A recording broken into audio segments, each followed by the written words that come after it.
Malabo nang makaupo sa Kongreso ang Duterte Youth Party List matapos kanselahin ng COMELEC ang kanilang registration.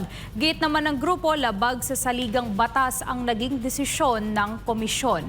Narito ang balita ni Margot Gonzalez. Binasura ng COMELEC and Bank ang apela ng Duterte Youth Party List at tuluyang kinansela ang kanilang registration.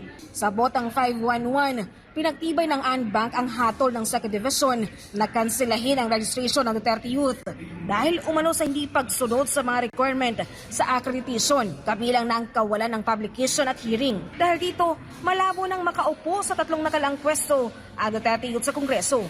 Ngunit, iginit ng Duterte Youth na unconstitutional ang desisyon at kanila itong iaapila sa Korte Suprema. Ayon kay Party List Chairman Ronald Gardema, inasahan na nila ang ganitong hakbang ng poll body. Dagdag pa ni Gardema, malinaw umano sa Party List Law na ang COMELEC ang may tungkuling mag-publish ng accreditation at hindi ang party groups.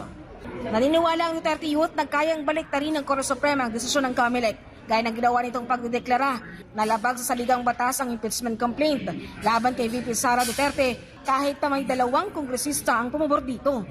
Gayet pa nila, mahigit 2 milyon ang bumoto sa Duterte Youth ng nakaraang eleksyon kumpara sa 5 COMELEC commissioner na pumigil sa kanila para makaupo sa pwesto.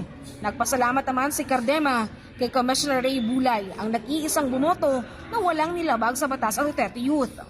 At sa mga commissioner na pumirma sa kanselasyon, mariing banat ni Cardema, ngayon lang daw siya nakakita ng mga opisyal na kayang ipanalo ang talo at ipatalo ang mga nanalo.